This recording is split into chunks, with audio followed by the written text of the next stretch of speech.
kapangyarihan ng pagtuturo ng Jesus. Ang pagtuturo ng may kapangyarihan. Teaching with authority. Bahagi, bagaman mayroong sabi nga sa iba, hindi katulad ng mga Pariseo at mga Iskriba. Pero ito yung panyaya nagtuturo ng may autoridad. Medyo malawak ito kasi kapag pinag-usapan natin yung pagtuturo ng may kapangyarihan. Pero in general, anong makikaw natin? Mag-ingat tayo. Sapagkat ngayong panahon nito, marami ang manloloko, maraming fake news. Bahagi yun na kung saan yung makikaw natin. Sinong may authority? Pagkaman, sabi nga natin, yung nakabase sa katotohanan. Sasabihin naman yan, maraming mukhang ang katotohanan.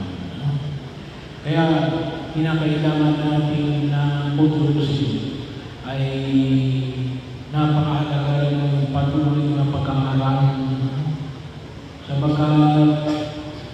Sa pagkakataon na ito, ng pagkilos natin sa tigil na ito, hindi lang tayo pinaalalahanan na Jesus na makita nawa natin kung sino ang nagtuturo ng may katotohanan.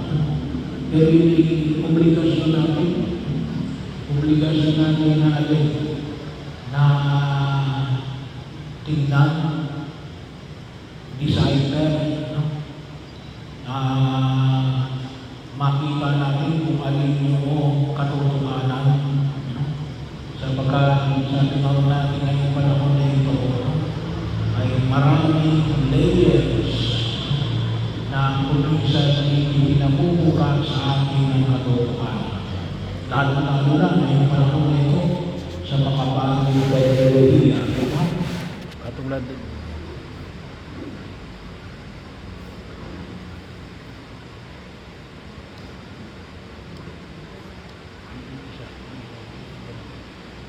isang ganito. Wala nang mic. Yan. Sa luma, bahagi yun na kung saan ay gawa ng mga bagong teknolohiya sana magamit namin ng maayos katulad nito.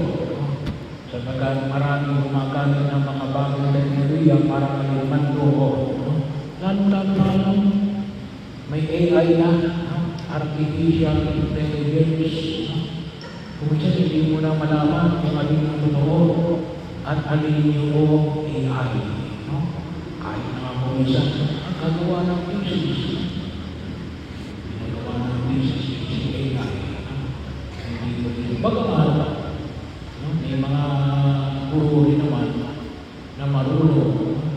Pwede rin namang ipaligay kung yung ginawa mong thesis ay ikaw mismo gumawa o AI. So pero kinakailangan natin ng patuloy na makita natin sa mga sa Jesus ngayon nagtuturo ng may autoridad. At sana makita natin sino ba ang nagtuturo ng may autoridad. Kinakailangan. At mayroon tayong obligasyon na alamin. Bakit? Kasi kapag tayo ay napeke, tayo rin ang mahihirapan.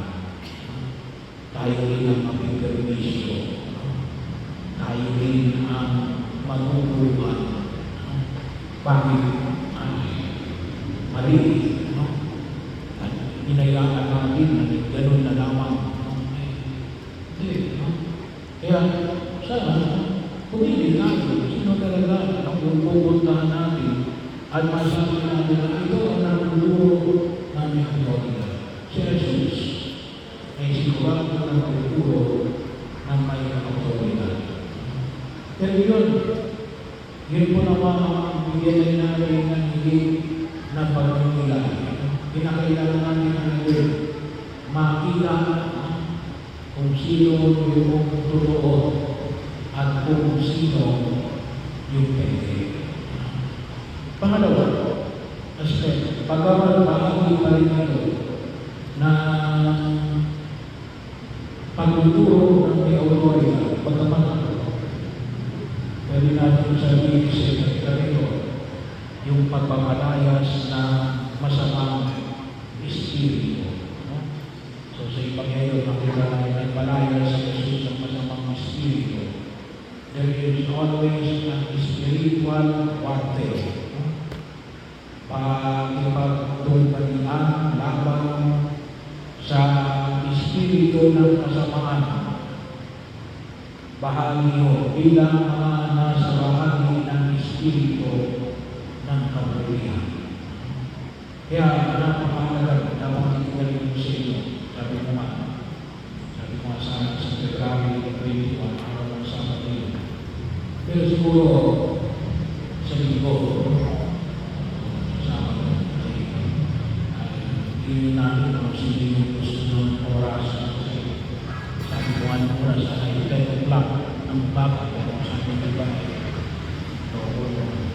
magre-reason ba sa akin?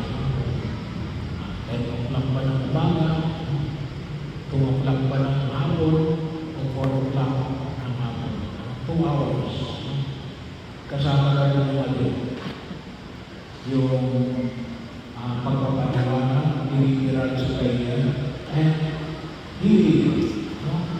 Bahagi yun na huwag namin kalimutan. Lalo-lalo na kailangan din natin ma-update. Kasi kung hindi natin mamalayan, yung pag-iwag espiritu na ng demonyo, katulad ng bawal ng bulong.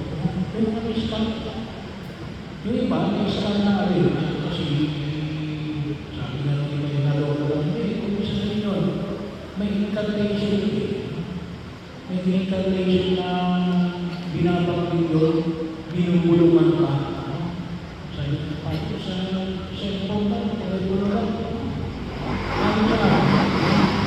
Kaya, kinakailangan natin na maging aware na yun. Kasi, hindi natin malalala kapag hindi natin alam kung sino yung ating kaaway. Ang mabahagi yun, kailangan mahalaga na makita natin kung sino yung aming tatabayan natin. Kaya, maliwanag na kung saan ay si Jesus ay nagpapalayas ng masamang espiritu. Pero yun, sabi natin, yun ay pinaka-direct na. Ibig sabihin, malala na yun. May mga tinatawag tayong mga subtle attacks ng demonyo. Katulad din natin bawa ng alin. At yung panyaya natin, sabi na natin, kasi babalangkas tayo yung sa occultism. Katulad ng pamahiin. Yung katulad din natin bawa na panunumpa. Bahagi yun. Kasi kuminsan yung mga tao na kuminsan kaya katulad din po halimbawa sa unang pagbasa natin, narinig namin si Ana na hindi magkaanak. Pero kung nabasa nyo, naintindihan nyo yung reading kahapon, ay makita natin na na sabi na ulit si unang pagbasa, apin-api siya. Bakit siya apin-api? Kasi si Elkanah na kanyang asawa, dalawa silang asawa, si Penina at si Ana. Si Penina may 4 na anak, siya walang anak, kaya tinulungan siya ni Penina palagi. At parang sa kalinangan ng mga Hudyo, kapag wala kang anak, anong tawag siya yung pare? Tigang. Bahagi, parang misyerto. Sa kanilang pagkaunawa, hindi ka pinagmamahal ng Diyos. Bahagi yun. Sinumpa. Kaya, mag-ingat tayo sa mga salita natin. Naalala ko po nung linggo, sa amin ng mag-asawa. Gusto kong humingi ng panalangin kasi 8 taon na raw sila hindi magkaanak. So, tinanong ko taga saan kayo. Sabi ko ay tinanong ko rin kung alin. Sabi ko, tanong lang ito, kasi mahalaga rin. Mayroong bagang nagsabi sa'yo, baka kasi may nagsabi sa'yo na hindi ka magkakaanak. Maaaring sa babae o sa lalaki. Bakit? Baka yung dating nobya o nobyo nagaling sa'yo kasi hiniwalayan mo. It is possible. Bahagi yun. Maraming mga pagkakataon kung minsan sinasabi mo na maaaring hindi ninyo alam. Kaya parang may mga komisyon na hindi ka magtatapos ng pag-aaral kahit anong gawin mo. Ano yun eh? Form of curse yun. Bahagi yun, kaya pag-inalan natin, huwag tayong magsasalita ng gano'n. E kahit pa paano gagawin natin kapag may mga gano'n. Napakahalaga ko yung panalangin namin. Bagaman ito, ginagawa natin yun every after the first Mass. Meron tayong prayer session right after the first Mass. Before the second Mass, meron tayong prayer doon. So, pero sana po sa February 21, ito Saturday, o Lenten season, bibigyan natin ng mas malaking na pagninilay. At bahagi rin yung sana makita ko natin. Bakit? Kasi ginawa na yung Jesus. Hindi naman kapangyarihan, turo natin kapangyarihan. Pero yun yung bahagi natin ng pagkilos natin ang pagkapanalo ng Jesus laban sa kapangyarihan ng kaliliman at ng kasamaan. Kaya po, marami yung mga prayers of protection. Marami yung bahagi yun na kung saan makita natin, katulad na limbawa ng alin. Well, pagtangkat ng mga sakramento. Maging nasa estado ng grasya ng Diyos. Napakahalaga ko yun na makita ko namin. Nanawa ko ay sa tunga, ay nais nila gamitin yung pagiging exorcist, isa sa mga pagiging exorcist ng tayo. Pagkama lahat ng pao pwedeng mag-exorcise, minor exorcism. Pero kapag mga major exorcism, doon sa mga itinagol niya mismong exorcist, ang bawat diocese mayroong itinalagang mga exorcist. So, pagkakataon kung saan makita natin, yung iba medyo natatakot. Bakit? Pwede kang i-retaliate, pwede kang balikan. Kaya po may oppression, mayroong pagkakataon na kung saan makita ko natin. Pero napakahalaga yung protection. Sabi ko nga, hindi kayo makatulog, kumuha kayo ng holy water. Bago kayo matulog, pwede nyo. Simple, magdasal kayo ng anumang dasal, and then, visit kayo ng holy water. Pwede yun. Sa nga sacramentals, tawagin mo namin. Pagdarasan ng Santo Rosario, napakapangyarihan niya. Yung dasal, ito, halimbawa, yung panalangin ni San Miguel Arcangel.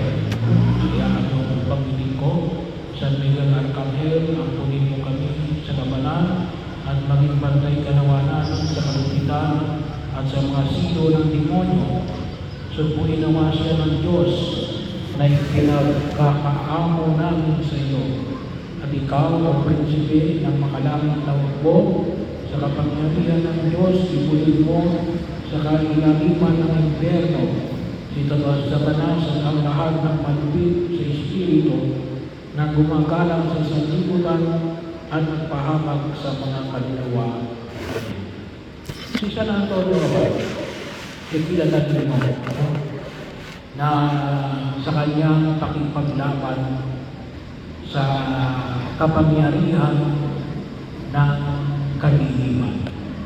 Kaya si San Antonio Abadino, makita natin sa kanyang buhay, ay makita natin ang kanyang buhay na inialay niya sa pag-aayuno, sa pagpapakasakit, at paglaban sa demonyo. May prayero, si San Antonio Abadino, tungkol sa laban sa demonyo. Sa Latin, ito ang kanyang prayer. Exit Crucis Domine, Fugite Armes Adverse, Visit Leo de Tribo Juda, Radix David, Alleluia. Translated to English, behold the cross of the Lord, begun all evil powers, the Lion of the tribe of Judah, the road of David has conquered. Alleluia, Alleluia. So, sa tulong ng mga nabanggit ko, pero hindi sila alin, manatili kayo sa estado ng grasya ng Diyos. Kaisa ni Jesus, walang kapangyarihan ng demonyo ang pwede magpahamak sa inyo.